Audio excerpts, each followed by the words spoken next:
Sadi Gaur Bhaktivinoda. Hare Krishna, Krishna Krishna, Hare Hare, Hare Rama, Rama Rama, Hare Hare. Mukham karoti vachanam pangam langate girim yat kripatamaham vande Sri Guru Dinataranam Paramanandam Madhavam.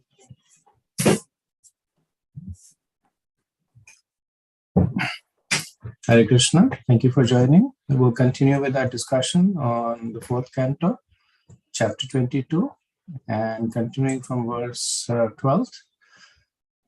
So, quick recap. Maharaj Prithu, at the end of the previous chapter, we see him instructing the citizens about Devi Varna Ashram, the importance of serving Brahmanas and Vaisnavas. And then the four Kumars appear from the sky, and Maharaj Prithu, he immediately gets them, washes their feet, sprinkles the water on his head, and greets them with humility and sweet words. So the first part of this chapter, the first section of this chapter is essentially the greeting by Maharaj Prithu, followed by the question that he asks, and the bulk of the chapter is the response by the four Kumars, specifically by Sanat Kumar, to the question by Maharaj Prithu. Okay, so verse 12. Swagatam Vadvija Shrestha Yadvartani Mamokshavaha Charanti Shadhaya Dhira Balayeva Brahanticha. Maharaj Prithu offered his welcome to the four Kumars, addressing them as the best of the Brahmins. He welcomed them, saying, "From the beginning of your birth, you strictly observed the vows of celibacy. And although you are experienced in the path of liberation, you are keeping yourselves just like small children." So Prithu Maharaj is glorifying the qualities of the four Kumars. In this verse, he is glorifying their vow for lifelong celibacy. They are Naistik Brahmacharis. And he admires the fact that so strong is their commitment to maintain this vow that they are keeping themselves as children. So, as we know that children are not so much agitated by sexual desires. So the four Kumars keep the body of a children just to protect themselves from any possibility of that kind of agitation. So he notes that actually you are very old, and they are after Lord Brahma, they are the oldest jivas in the universe. So he says that, so Maharaj Prithu says that you're very much experienced in the path of liberation. So 2 points are made by him for this. One, that they are actually very old. And the second is that they are already liberated. So the only reason that they're continuing to be in this material realm is as a service to others. So Prithu Maharaj himself has that mood of service to others, and he is appreciating that in the Chatursanas. Prabhupada notes that the four Kumars are addressed as Dvija Shrestha, as the best of the Brahmanas. And Prabhupada says that is because they are both Brahmins and Vaishnavas. So Prabhupada, in the previous chapter, he made this point over and over again about the superlative qualities of Vaishnavas. And a Brahmana who gets the mercy of a devotee, becomes established in devotional service, becomes a Vaishnava. The four Kumars are the founder acharyas of the Sampradaya, the Kumar Sampradaya. And actually, interestingly enough, this section of the Bhagavatam is actually being received through the Kumar Sampradaya, because the conversation is happening between Maitreya and Vidur. And Maitreya, at the beginning of the third canto, he describes his own disciplic succession. So he says that he heard the Bhagavatam from Parashar, and Parashar heard it from Shankhanayana Rishi. And Shankhanayana Rishi, he hears it from I think the four Kumaras, and the four Kumaras heard it from Lord Ananta. So that is the disciplic succession of the Kumar Sampradaya. So essentially, because Maitreya is the speaker, and he received it in the Kumar Sampradaya, this part of the Bhagavatam is being received in the Kumar Sampradaya. Just like the Vishnu Puran is also considered to be in the Kumar Sampradaya. The Vishnu Puran is compiled by Parashar Muni, based again on the conversation that he has.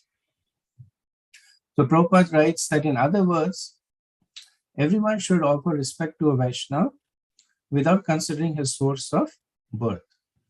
Vaishnava jati buddhi. No one should consider a Vaishnava in terms of birth. So Prabhupada is talking here more in terms of contemporary, because the four Kumars obviously have a very exalted birth. They couldn't have a more exalted birth. They are directly appearing from Lord Brahma. The point Prabhupada is making is that whether the person is as exalted as the four Kumaras or not so exalted, a Vaishnava should be respected at all times. Verse 13. Kachina kushalam natha indyartha vedinam vyasana vapayetusim patitanam swakarmabhi. Prithu Maharaj inquired from the sages about persons entangled in this dangerous material existence because of their previous actions. Could such person, whose only aim is sense gratification, be blessed with any good fortune? So after properly welcoming them, ensuring that they were comfortable, Prithu Maharaj inquires of them. And this is the accepted sadachar when exalted personalities come.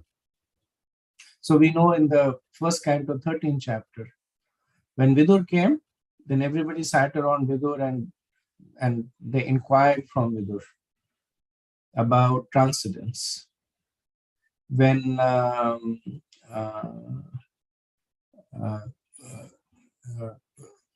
when Krishna enters Dwarka, or Mathura or Hastinapur, or Maharaj Nimi receives the Navigendras, we see this inquiry into general welfare. Prabhupada expands on the question that is asked by Prithu Maharaj. He says that this material world is padam padam yat vipadam na tesham. So padam padam, at every step, yat vipadam na tesham. At every step there is a danger. And everyone in the material world is struggling hard for sense gratification. Clearing all these points, Maharaj Prithu inquired from the four Kumaras about the fallen conditioned souls who are rotting in the material world due to the past bad or inauspicious activities. Is there any possibility for their auspicious life? In this verse, the word in the Artha Vedinam is very significant. It indicates persons whose only aim is to satisfy their senses. Another significant word is Swakarmabhi, that they have fallen by dint of their own past bad activities. Everyone is responsible for his fallen condition because of his own activities. When activities are changed to devotional service, one's auspicious life begins. So Srila Prabhupada is not only expanding on the question, he is also ahead of time giving us the answer that the four Kumars will give.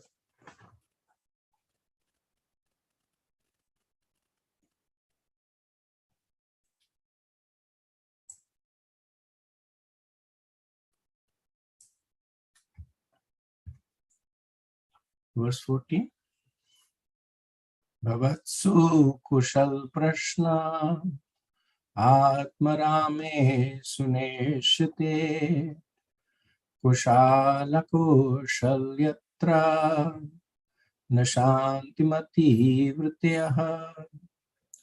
Prithu Maharaj continued, my dear sirs, there is no need to ask about your good and bad fortune because you are always absorbed in spiritual bliss. The mental concoction of the auspicious and inauspicious does not exist in you.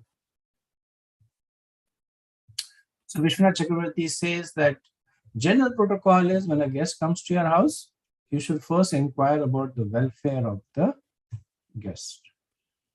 But here, Prithu Maharaj straight away started putting inquiry for the welfare of others. So Prithu Maharaj gives an answer to that implicit objection. So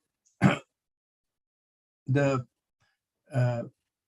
reason people fall into good and bad fortune is because of material association. But those who are detached, Prabhupada says, those who are Atmaram or self-realized have already transcended such questions. So the four Kumars are at that plane. Prithu Maharaj himself, being an elevated personality, is aware of the position of the four Kumars. So he's saying there's no need for me to ask you about a good and bad fortune because that duality does not exist for you. You're already fully self-satisfied. And Prabhupada in the purport, he writes about how the four Kumars at the beginning were, he said they were self-realized impersonalists, but gradually they became attached to the personal pastimes of the Supreme Lord. So even the Atmaramis, when they desire to make further progress, they take shelter of devotional service.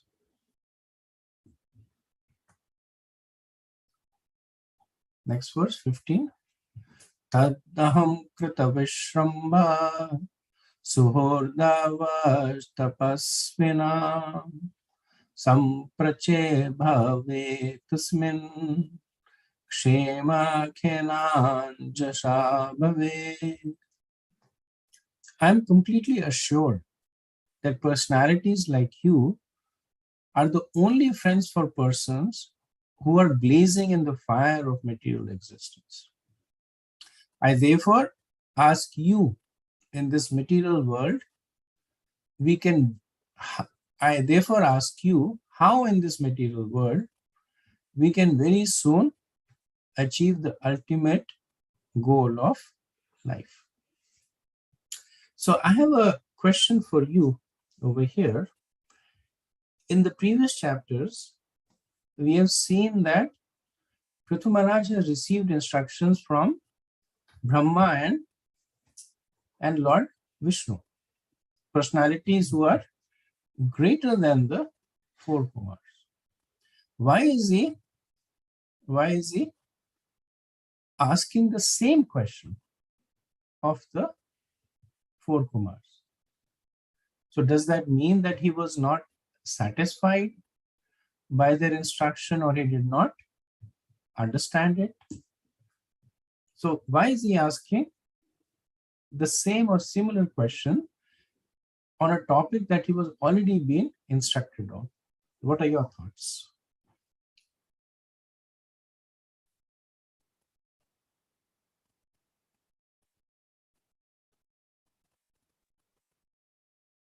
Prabhu, I'm just purely guessing it is. Is it because four Kumaras have lived a life of realization of that knowledge which Vishnu and Brahma have instructed? So a point of realization has its potency to further penetrate the heart of Prithu Maharaj. I don't know. I'm just guessing. Okay. Thank you, Prabhu. Thank you. Any other thoughts? Hare Krishna, Prabhu.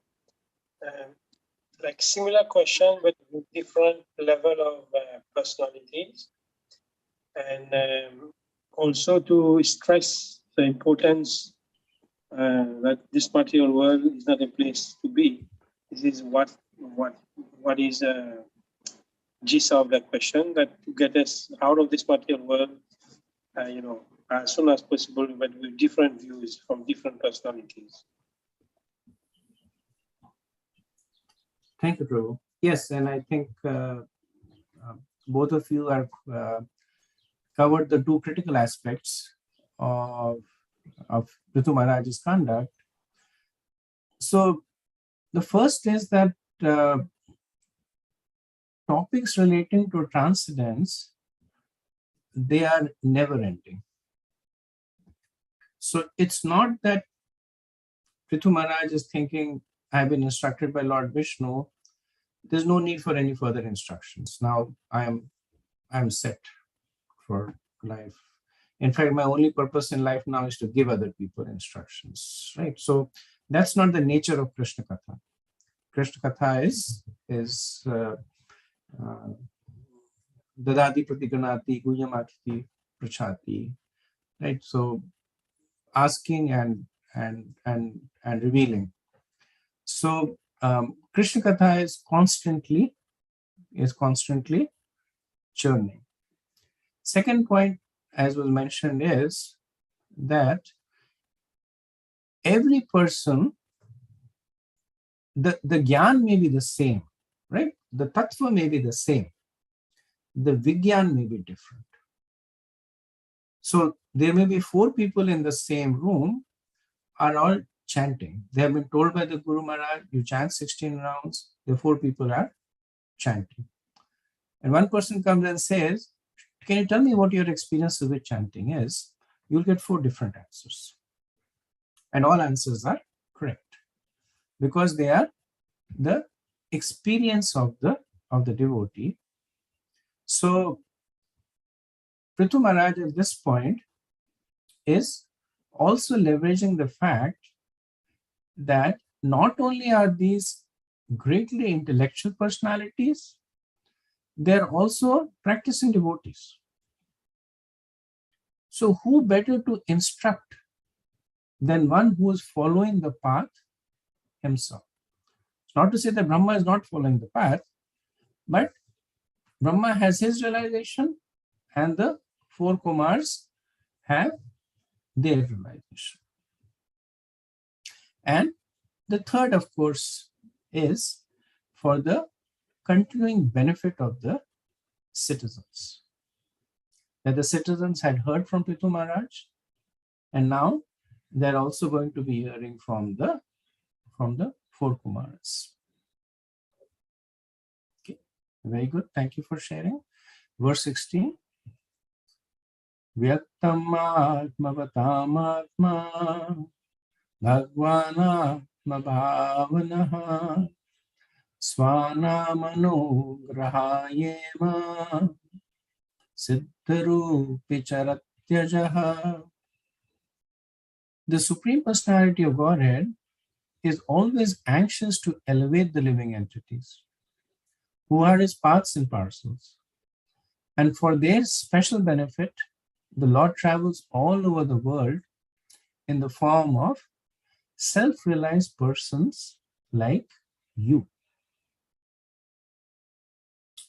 So Vishnu Chakravarti comments on this verse. He's saying that Prithu Maharaj is saying to the four Kumaras that I know you to be Lord Narayan, the object of my worship. The Lord exists as the object of affection for the devotees. So here Atma refers to the Lord and Atmavatam refers to the devotees. So Atmavatam means those who possess. So Vatam means possess and Atma is the Lord. So those who possess the Lord. In what form? As the object of the service.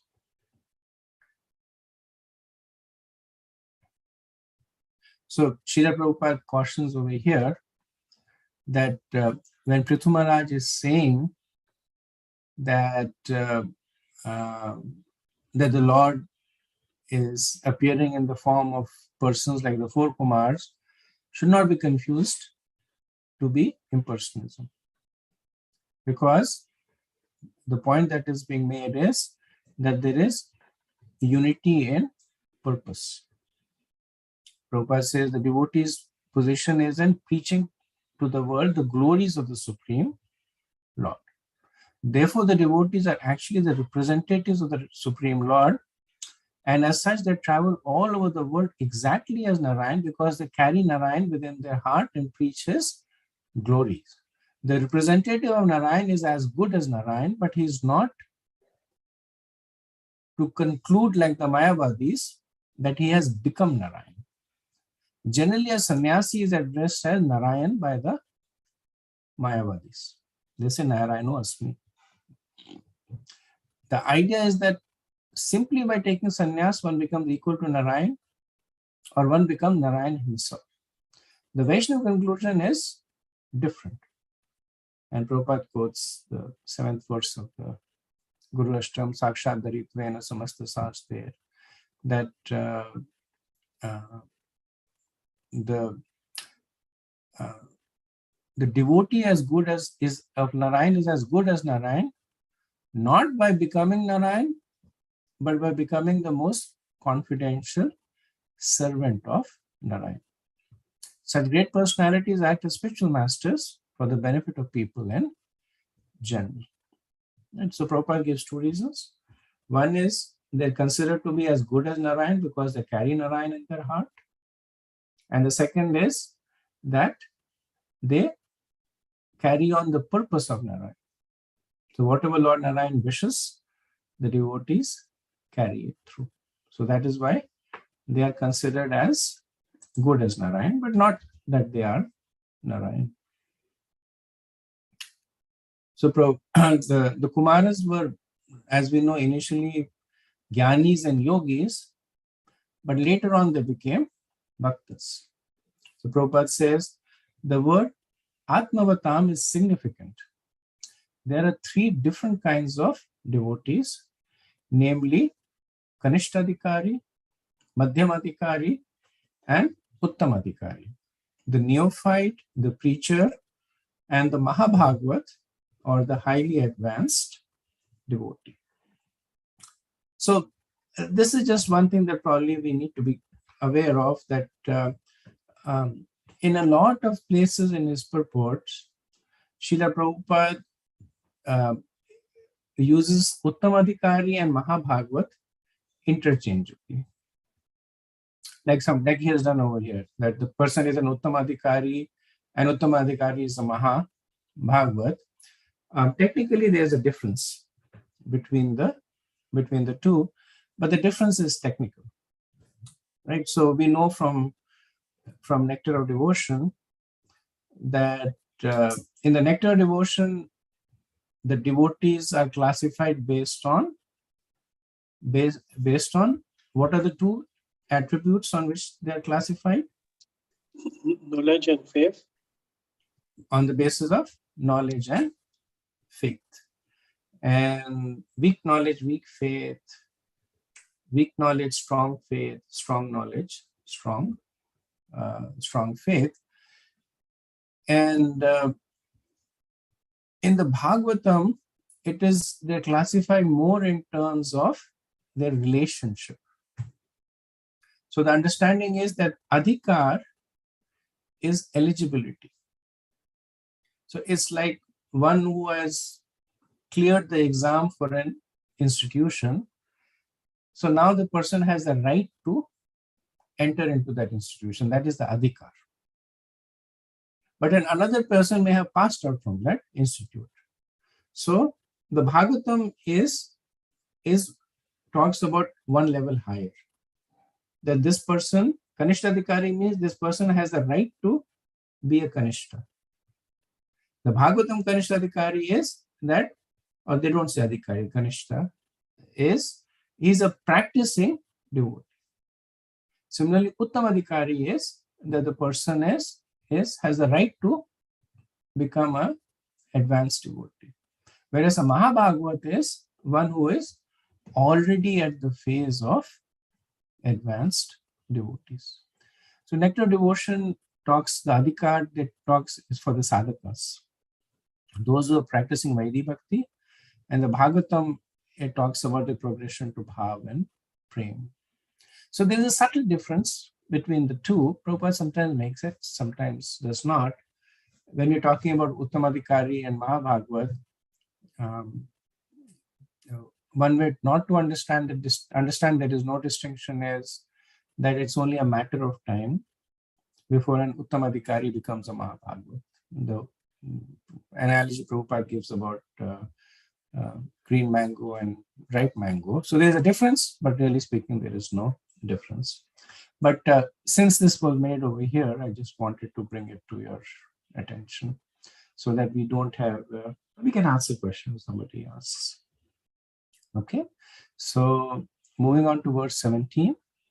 Maitre vacha prithusta shuktam akarnya saram sustumitam madhu samyamano eva pritya kumara pratyuvachaha.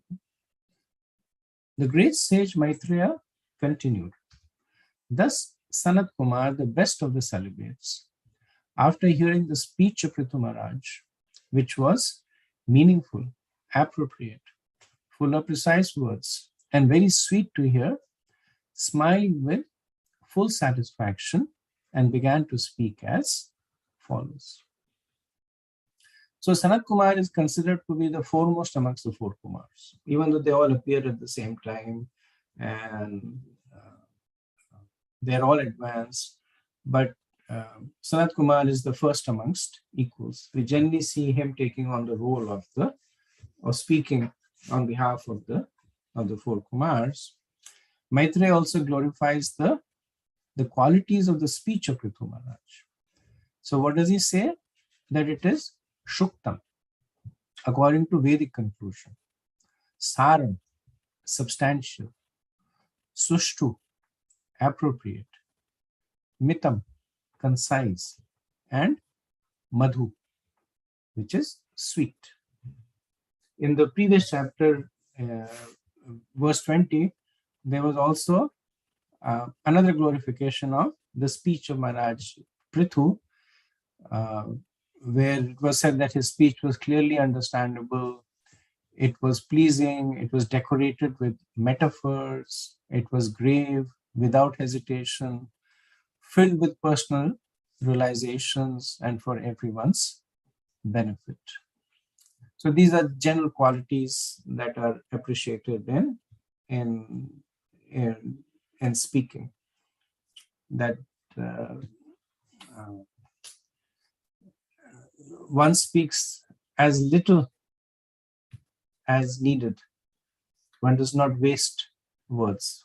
So mitam, that in the sense that it is concise, then filled with personal realizations, according to Vedic conclusions, decorated with metaphors, clear, understandable, relevant, sweet. All these are ornaments of good speech. And Prabhupada says that all these good qualifications were present in Prithu Maharaj's speech because he's a perfect devotee. It is said, Yasyasiti bhaktir bhagvati akinchana sarve ganesh tatra samsate surah. This is 5.8.12, that for one who has unflinching faith in the Lord, all good qualities become manifest in them. Therefore, the Kumaras are very much pleased. Verse 18. Sanat Kumar Vacha Sadhu Prishtam Maharaja Sarvabhuta Hitatmana Bhavata Vidusha Chapi Sadhunam Matiridrishi. Sanat Kumar said, "My dear King Prithu, I am very nicely questioned by you. Such questions are beneficial for all living entities, especially because they are raised by you, who are always thinking of the good of others. Therefore, you know everything. Although you know everything, you ask such questions because that is the behavior of saintly persons. Such intelligence is befitting your position."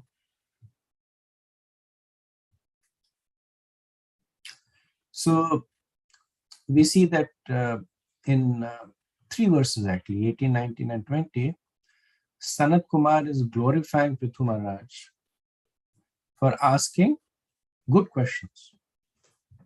And the fact that it also reflects on his good qualities, especially the quality of wanting the welfare of others in a religious way.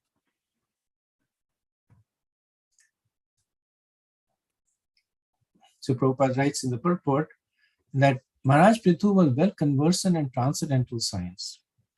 Yet he presented himself before the Kumars as one ignorant.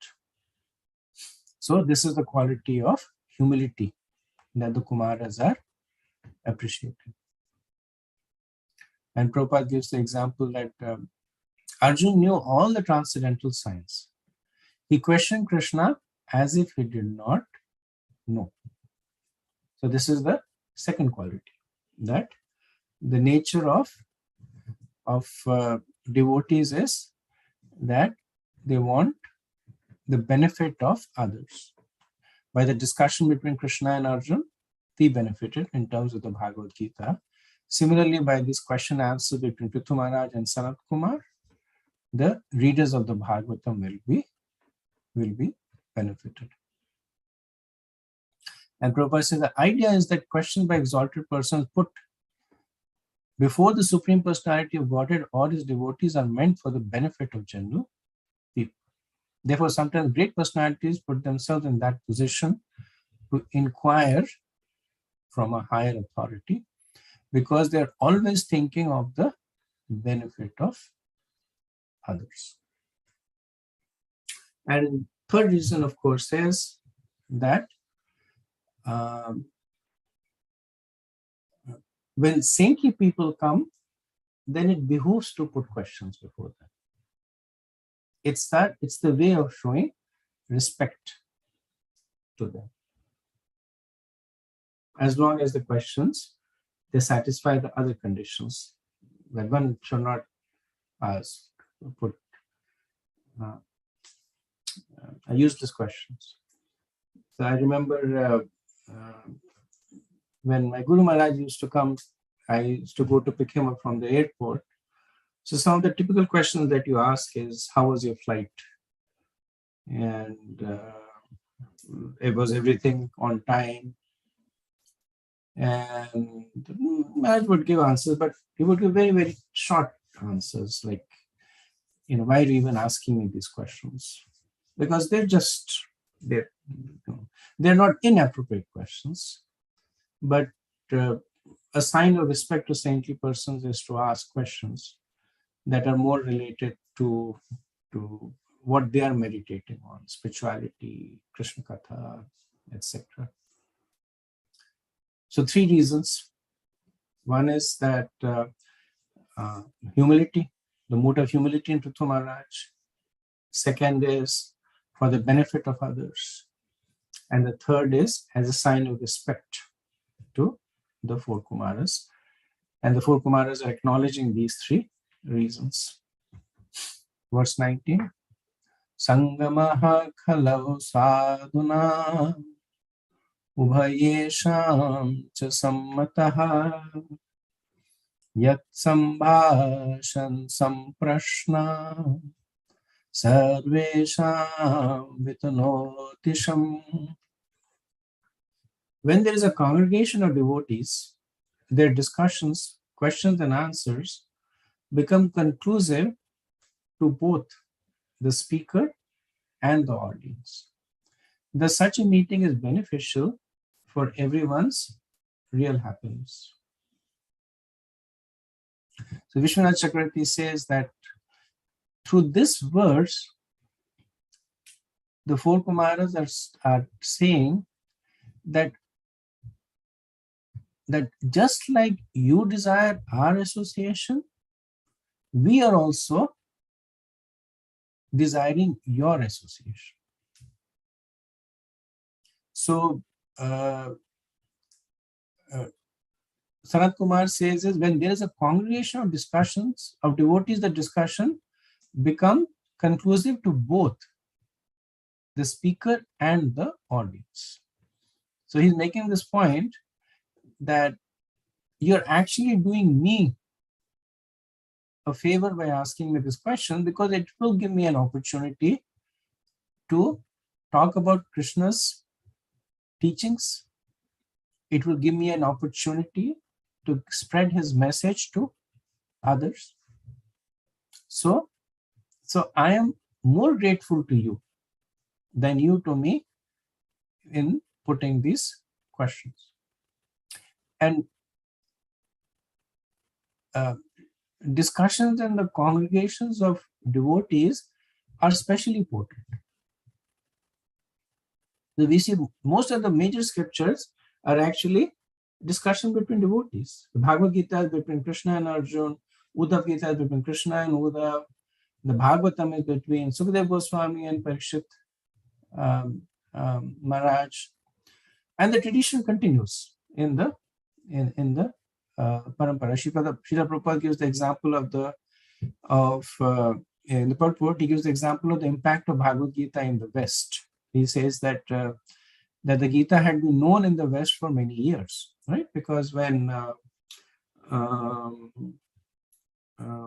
Vivekananda had come, and this was in 1896 or something like that, maybe a little later, but somewhere around that time, either at the end of the 19th century, beginning of the 20th century, he spoke about the Gita at the time. So Prabhupada says the Gita has been known in the West for many, many years. But only when it was presented by a devotee did it make an impact. Because when there is a discussion between devotees, then the message actually gets nourished. So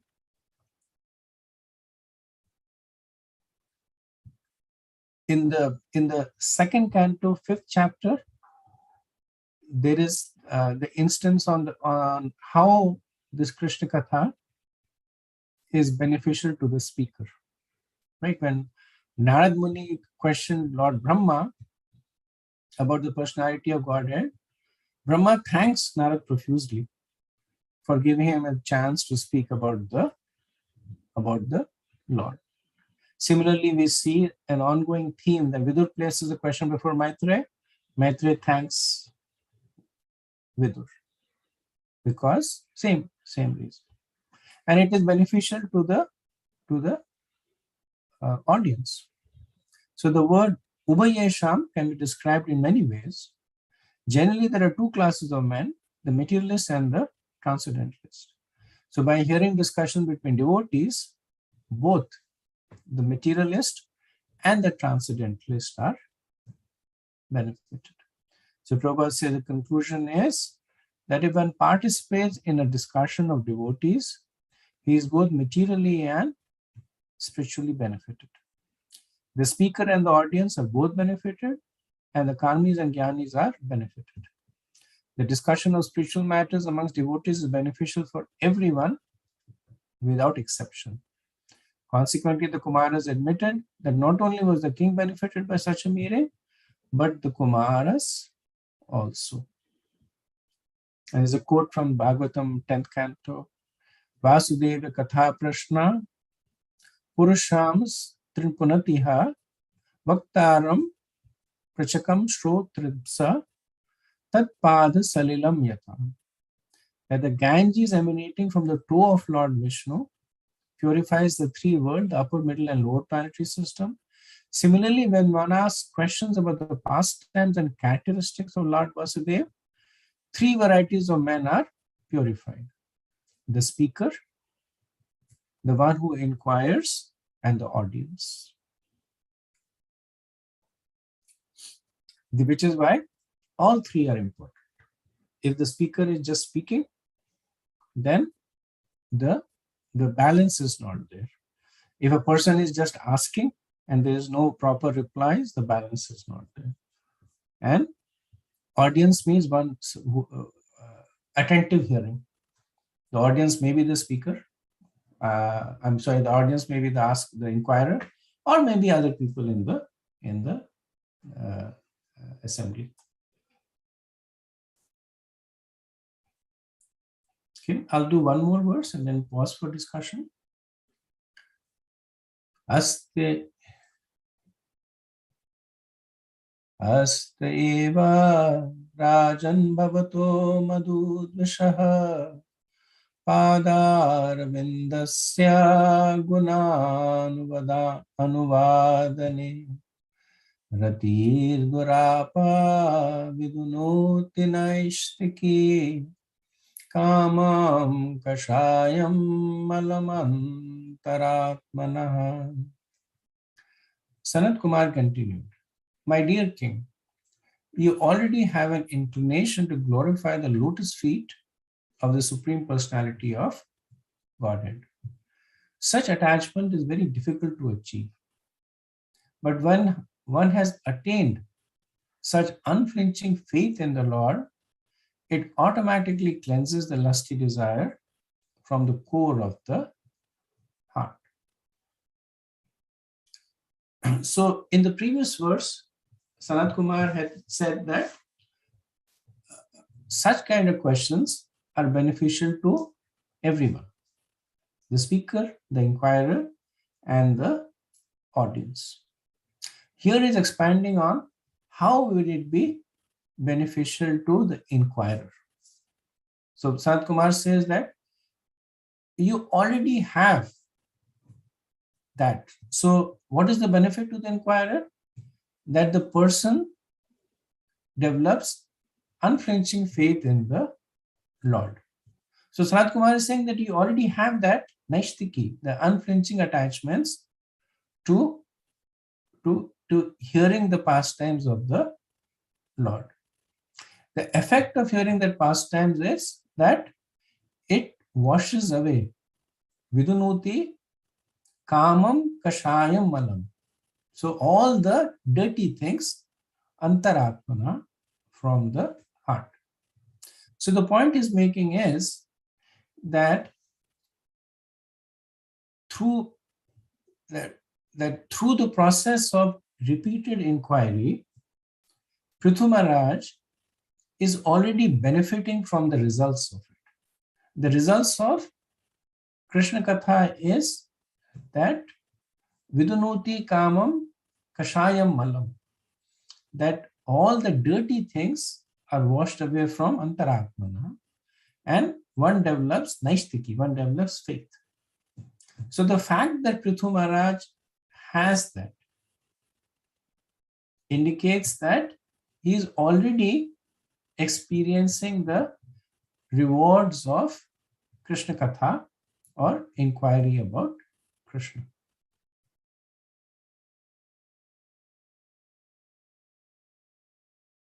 So Vishwanath Chakravarti says that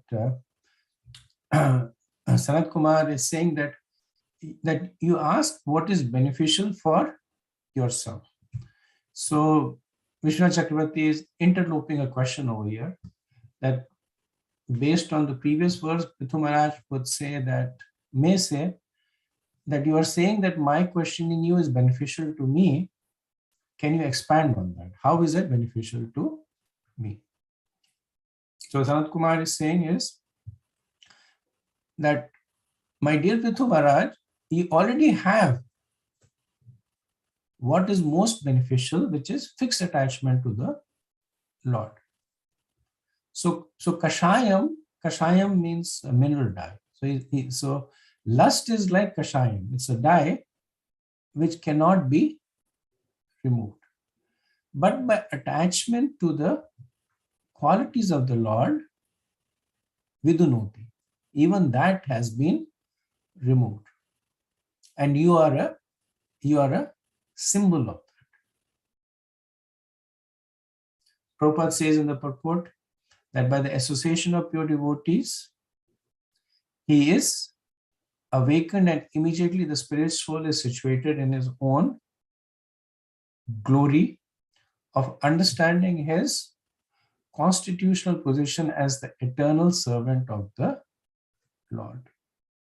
So this is actually a translation of a verse. Prabhupada doesn't give the verse explicitly, but it's a translation of the verse spoken by Lord Kapila in Canto 3, chapter 27. Bhukta bhoga pratiyakta drishtadosha cha nityashaha neshavar shubham dhate swe mahimni stithasya cha. That by discovering the faultiness of his desiring to lord it over the material nature, and by therefore giving it up, the living entity becomes independent and stands in its own glory. Okay, so let me pause here and see if we have any discussion.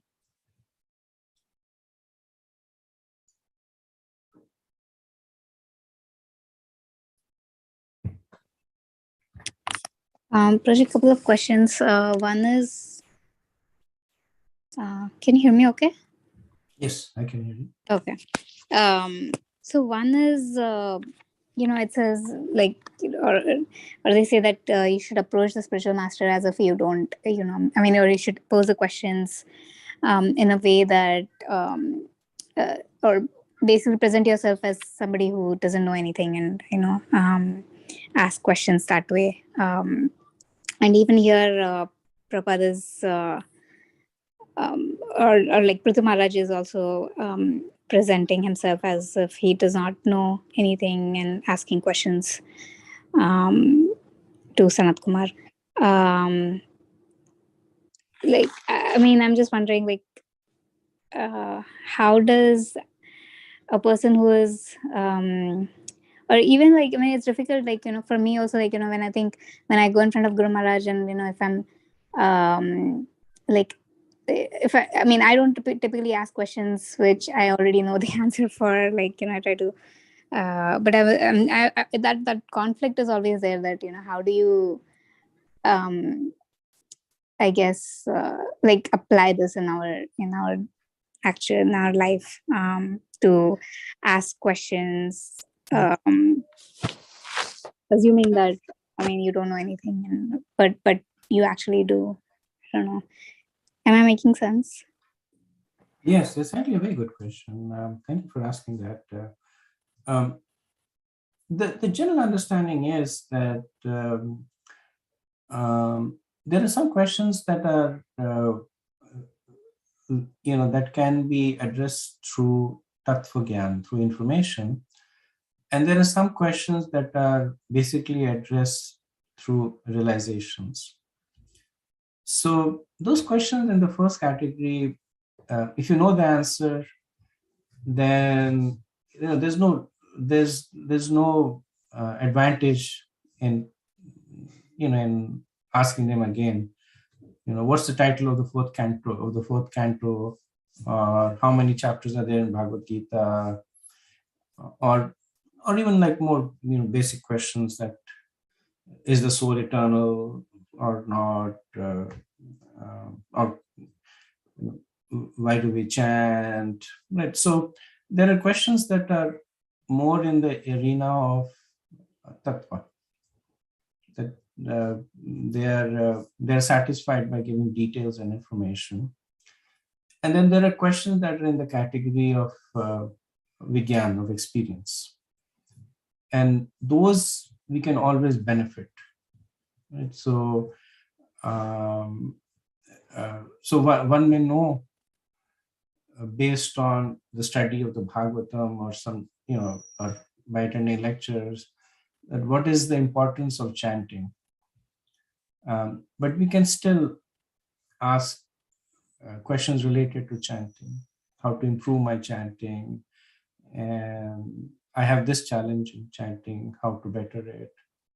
And that's when we actually get the real benefit of association of senior devotees, Guru Maharaj, because what they answer to you is something that you cannot get from anywhere else, which is based on their deep realization, based on their own experience. And those are the answers that touch your heart more. They're able to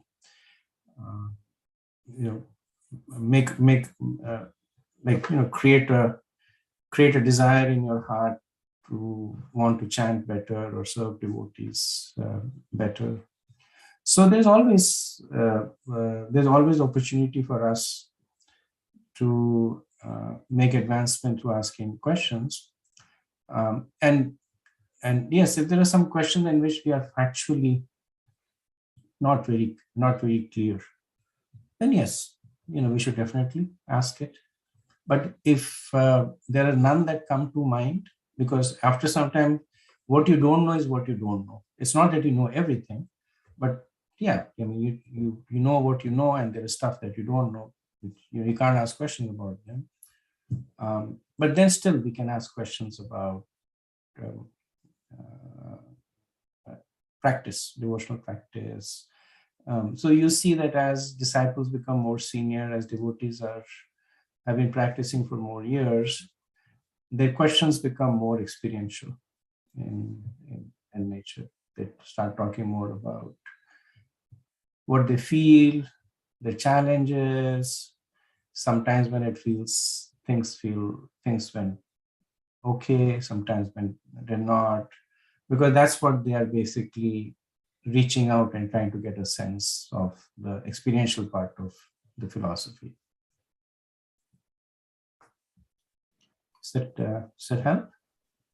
Yes, Roger. Yeah, that makes sense. I have another question, but if somebody else wants to go, I can wait. No, you can go ahead. That's fine.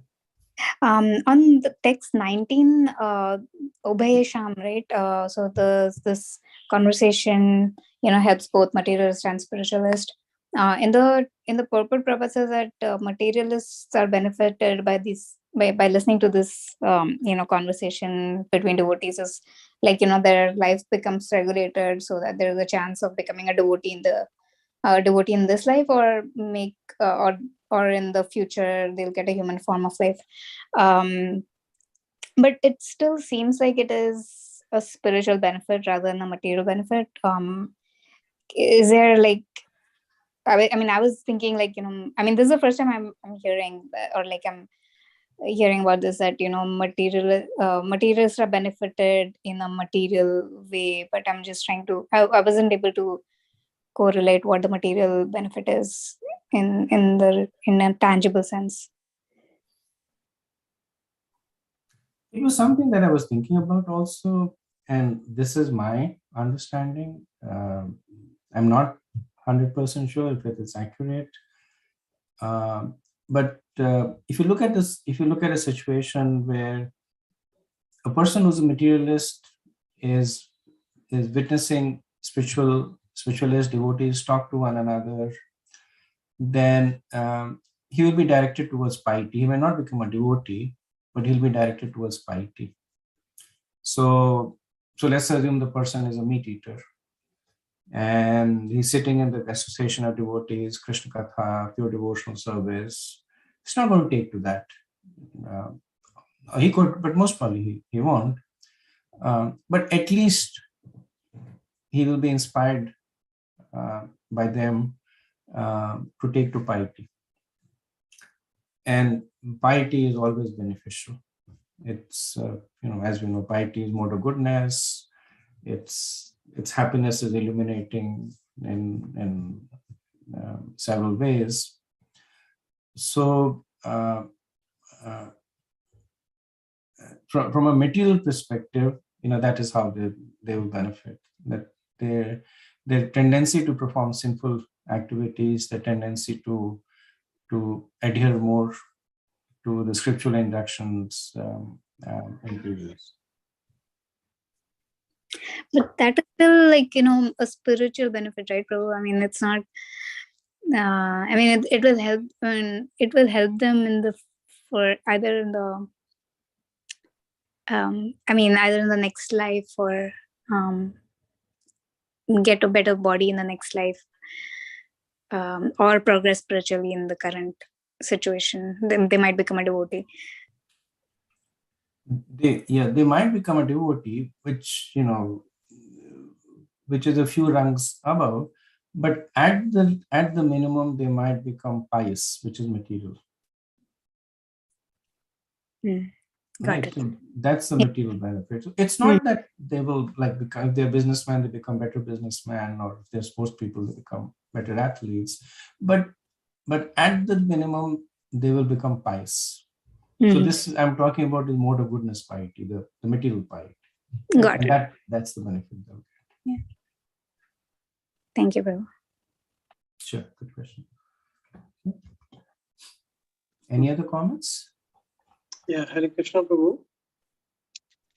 Asking question meaning that we have a doubt and we want to clear the doubt. And then the other way also, if somebody has, full faith in Krishna, that we believe that Krishna is the Supreme Person of Godhead, we have full faith in the holy name and all that, then what is the limit that we have to know? For example, there are so many things to understand in terms of philosophy. Sometimes it's beyond our own understanding. And then if we go into that direction a lot, and then, it can become complicated, because then we get frustrated that we don't understand this. But on the other hand, we have full faith, and, it's better to listen to Krishna's pastime, Krishna Lila, Chaitanya Lila, and all that. What will you recommend?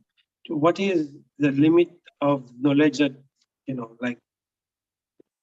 aspiring devotee like us, we have to know? Thank you, Prabhu.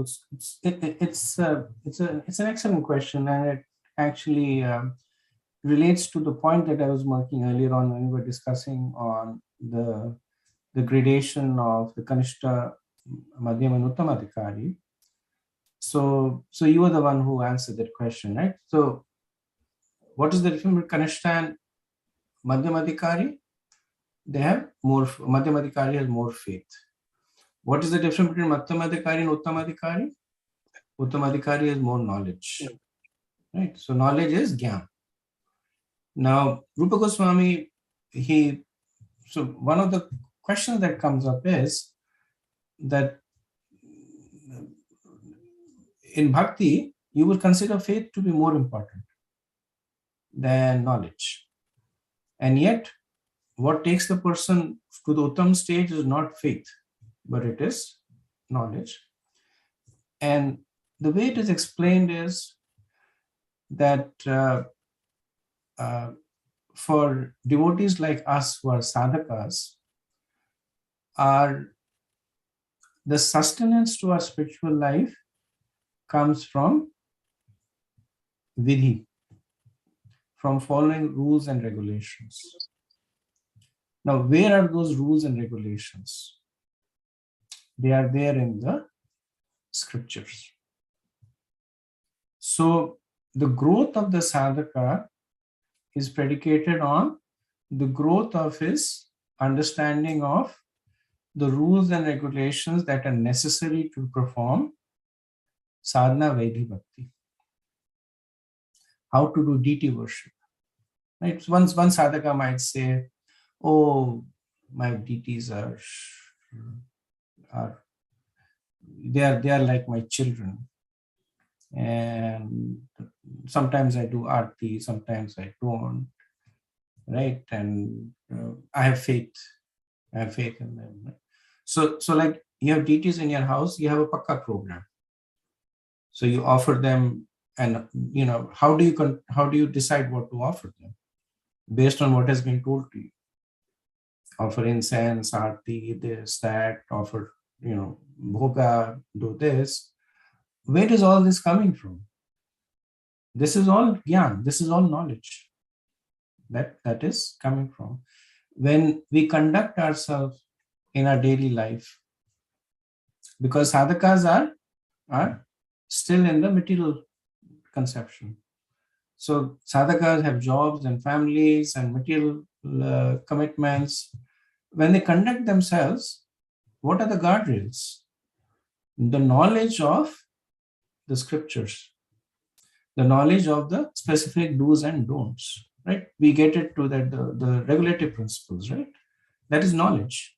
Don't do this, don't do this, don't do this, do this. So knowledge is basically what is the fuel that is causing the advancement of the sadhakas.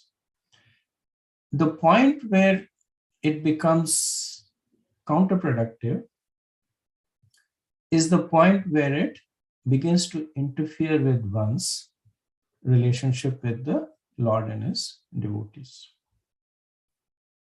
So, as in everything, one cannot do, especially in the sadhana state, one cannot do without knowledge, because the knowledge is the primary fuel for sadhana.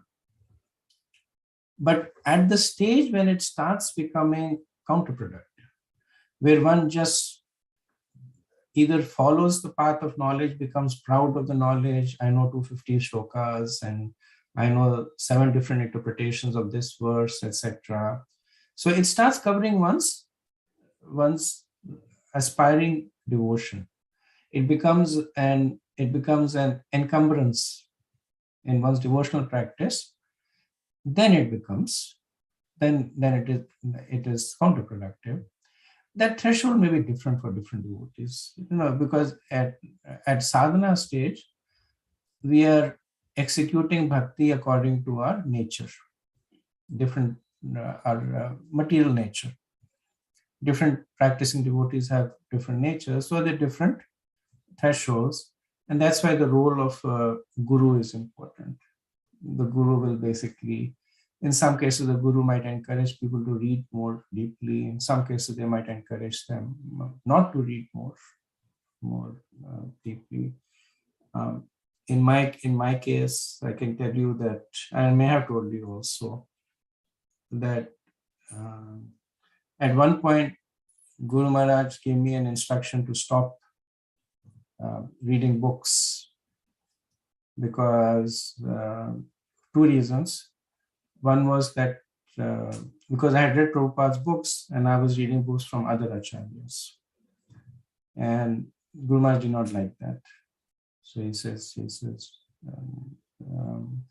read Prabhupada books again. Don't read books.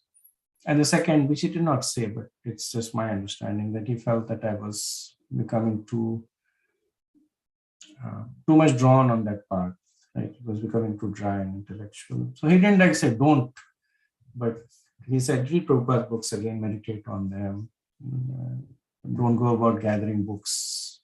Later on he said it's okay, it's fine to read. But for a while he had asked me this. So that's where the role of the Guru comes in. The Guru discerns whether the lack of knowledge is an impediment or excessive knowledge is becoming an impediment, and they guide according to your own nature.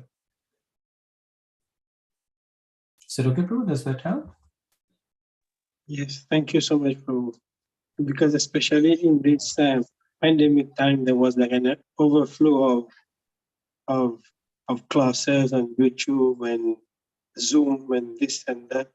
Like Maharaj says, Zoom. It's really Zoom everywhere. Zoom. I think a lot of that is here to stay. It's because Thank you. people develop certain level of comfort in that method. So it won't be at the same level, but I still see a lot of that going on. Thank you. Okay. Thank you, Prabhu. Hare Krishna, Prabhu. Hare Krishna, Prabhu. Prabhu, just I don't know if there's a question or a comment. I'm just trying to understand. In Bhagavad-Gita, Krishna says the faith and intelligence or knowledge, and then faithless and ignorance. In the 4th chapter, towards the end of the 4th chapter, he talks about how the faith, one has to be faithful in acquiring the transcendental knowledge, and with the acquiring of transcendental knowledge with the faith, that person realizes the knowledge and then experiences supreme peace. And then the next verse he says, for the faithless and ignorant person, he lives in doubt and he has no peace neither in this world nor in the next. So it almost looks like the faith and knowledge and faithlessness and ignorance go together.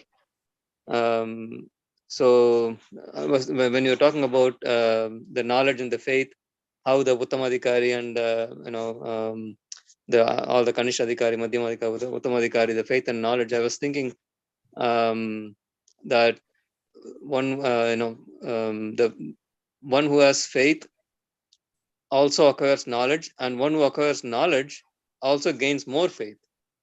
Then it will be right direction. If, as you said, if he loses the faith but only simply acquiring knowledge, then it becomes impediment for his growth of a spiritual path. So the side by side, the faith also has to go in order to advance in knowledge. So I was thinking that I don't know if you have anything more to say, please enlighten us more. You're right. I think I have two comments. One is, I think the verse that you're referring to, firstly, the point that you're making correctly, I think the verse you're referring to is Agyasya Shatadanasya Sanshayatma Vinashati Nayam Lokasti Naparo Nasukam Sanshayat. So there it's not an and, it's an or. So Krishna talks about three kinds of people. The Agyas, Ashratadanas, and Sanshayatma. That those who are ignorant, those who are faithless, and those who are doubting. And then he says, Sanshayatma, the one who's doubted is the worst. Now, you would think that a person who's ignorant or who's faithless, Krishna would be heavy on him. But he says, Sanshayatma vinashati nayam lokasti naparo. Nor in this life, nor in the next line, the person has any hopes for happiness. And Vishwanath Chakravarti actually comments on this book, saying that the one is faithless, one is ignorant. The doubter has a little bit of faith and a little bit of knowledge, but he lacks conviction. So the reason this person is condemned is because he knows enough that what is the right thing, but he lacks the conviction to do the right thing. So So let's assume I'm living in my house and there is a tsunami that is coming tomorrow. If I don't know there is a tsunami that is coming, I'm going to be happy till the point the tsunami hits me. Now, if I know there is a tsunami that is coming, but I'm not doing enough but I'm worrying about it, but not doing enough to get out of it. So not only will the tsunami hit me, but the time that it takes for the tsunami to come, I'll be suffering in that time also. Because I know that the tsunami is going to come and hit me. So that's where the Sanshaya Atma is condemned the most, which which brings forth the other point that you made, which is very similar to the point that Srila Prabhupada makes. I'm forgetting, it's in the 3rd chapter. In the purport, Srila Prabhupada writes that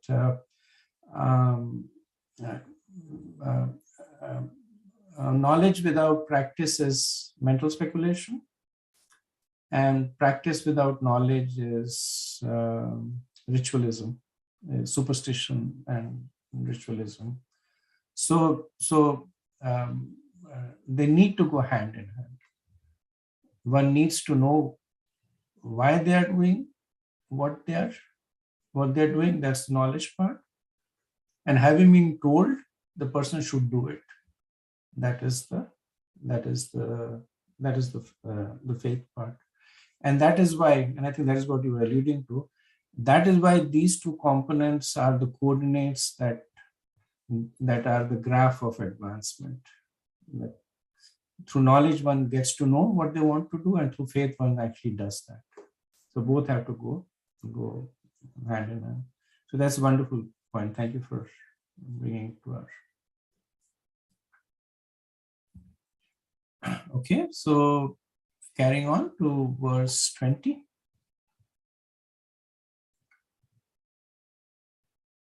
Aste varajan bhavato madudvisha padar vindasya gunanvadane ratir durapa vidnoti naistiki kamam ka. Oh no, I think we had already done this verse. Sorry. Verse 21. Shastreshvajaneva sunishito nranam kshemasya sadrag vimre shohetu asangatma vyatiriktatmani dridharati brahmani nirgunecha. It has been conclusively decided in the scriptures, after due consideration, that the ultimate goal for the welfare of human society is detachment from bodily concept of life and increased and steadfast attachment to the Supreme Lord, who is transcendental beyond the modes of material nature. So Sanat Kumar begins with the ultimate goal of the process. So what is the ultimate goal? To become attached to the Supreme Lord and become detached from anything that is material. So he says, Shastre vajya eva sunishito. That this has been conclusively proven by the review of the scriptures. Now we see Sanat Kumar, one of the greatest Gyanis, he begins to, so from this verse 21, I think till verse 40, 20 verses is the answers by Sanat Kumar, one of the greatest Gyanis, and he begins by taking shelter of the scriptures, showing by example that one should only speak what has been given in the scriptures. And he is boiling down the entire process of advancement to two things: material detachment, spiritual attachment. Now there are so many practices, so many recommendations, but ultimately they boil down to this. Just like when they say that the essence of sadhana Vedi bhakti is to always remember Krishna and never forget Krishna. or Narad Muni says the essence of bhakti is to somehow or the other think about Krishna. So these great personalities who have this udar drishti, they have this wide vision by which they're looking at the whole length and breadth of scriptures. By their intelligence, they can reduce it to simple concepts. Now, the implementation of that concept can create so many permutations and combinations. How does one develop spiritual attachment? How does one develop material detachment? So there are so many how-tos. But before the how-tos, the why is presented over here. So Vishwanath Chakravarti says that, Sant Kumar says that answer to your question is that after the review of the scriptures,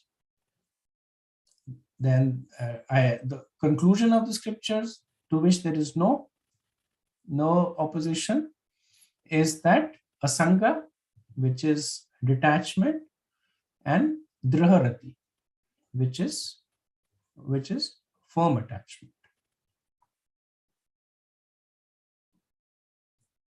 Same point is made in the first canto, 5th chapter, where it is said that learned circles have positively concluded that the infallible purpose of advancement of knowledge, mainly austerity, study of the Vedas, sacrifice, chanting of hymns and charity, culminates in the transcendental description of the Lord, who is defined in choice poetry. So this is the spiritual attachment. So we see that this is also a practical instance of good preaching. So when we are preaching, we are actually like salesmen. We are trying to sell a product, and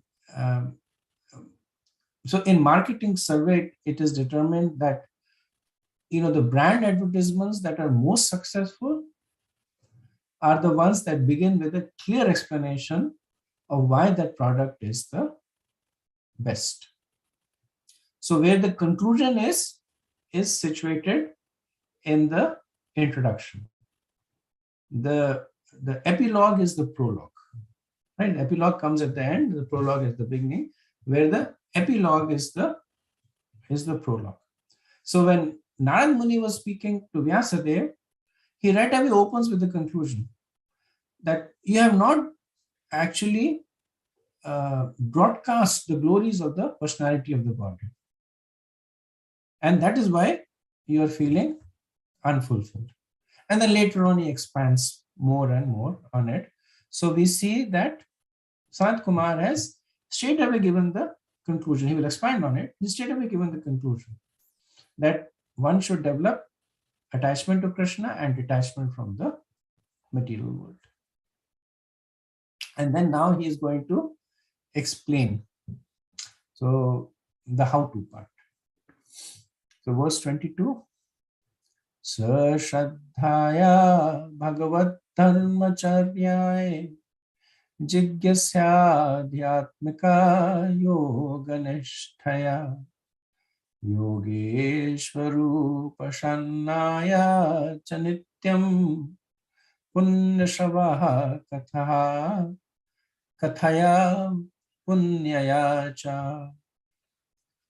Attachment for the Supreme can be increased by practicing devotional service, inquiring about the Supreme Personality of Godhead, applying Bhakti Yoga in life, worshipping the Yogeshwar, the Supreme Personality of Godhead, and by hearing and chanting about the glories of the Supreme Personality of Godhead. These actions are pious in themselves. So in 4 verses, Sanat Kumar gives the how-to part. How to develop attachment for Krishna. So Sanat Kumar is not only mentioning what must be done, but he is also saying that what must not be done. And then finally, he will mention that what is the most important thing to develop: attachment to the Lord. So in this particular verse, Sanat Kumar gives 6 methods to develop attachment for the Lord. So, Charyaya, discussion. Nityam Punya Shravakathaya, by regular hearing and speaking. Jigyasa, by inquiry that are spiritual. Adhyatmika Yoda Nisthaya, by conviction in spiritual understanding. Then Yoga Ishwar Upasana, by worshipping of the Lord or his devotee. And Shraddhaya Bhagavad Dharma, by practicing devotional service with faith. In the purport, Srila Prabhupada explains how the execution of these 6 activities equates to taking shelter of a guru.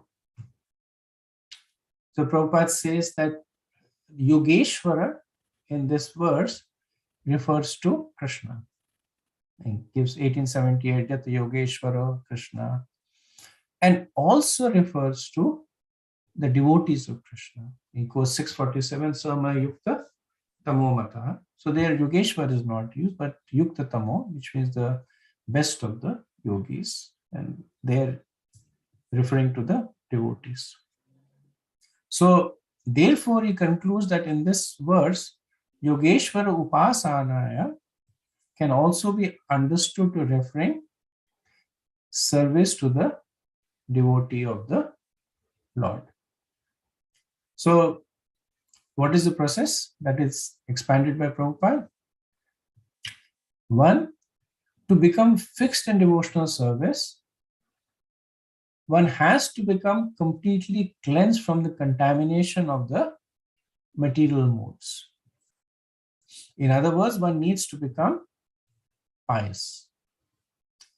Then in Bhagavad-Gita 7:28, it is said that without being pious, one cannot engage in devotional service.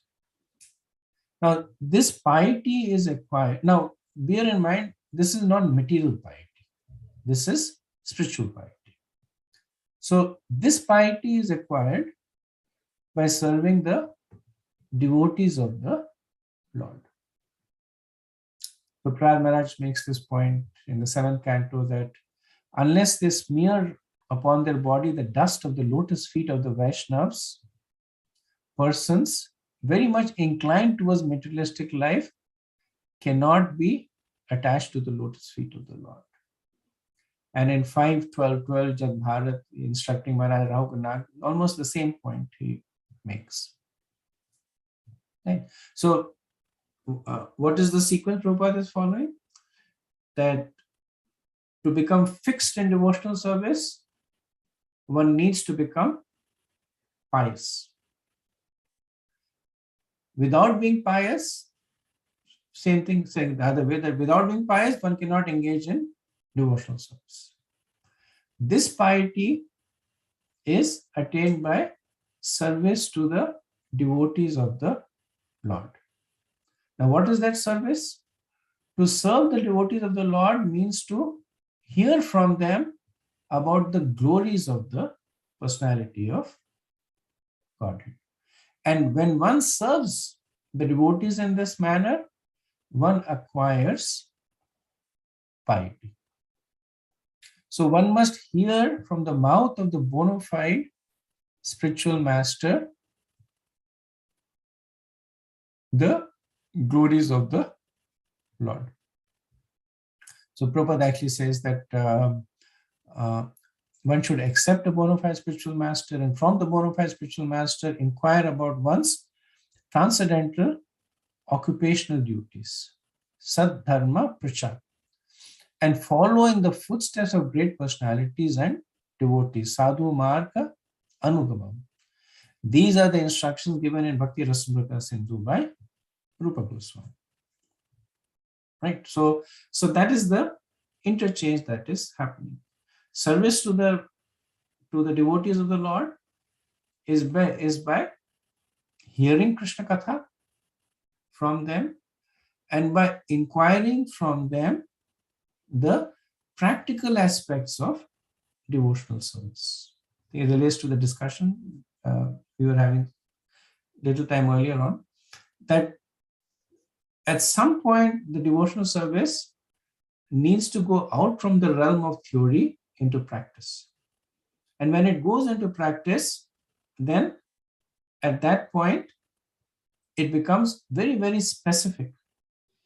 It becomes specific to the person and becomes specific to the situation. So even though the person may be the same, the situations will change. So that is why there is a constant need to get clarification on that. And then Prabhupada says the conclusion is that to increase attachment for the Supreme Personality of Godhead, one has to accept a bona fide spiritual master and learn from him the method of devotional service and hear from him about the transcendental message and glorification of the Personality of Godhead. In this way, one has to increase his conviction about devotional service. Then it will be very easy to increase attachment to the Supreme Personality of God. So Prabhupada is a brilliant purport over here, very, very practical. And we see that how he takes the essence of the message given by Sanat Kumar and translates it to practical and actionable instructions. Okay. So I'll pause here. We're almost out of time. If anybody has any questions or comments.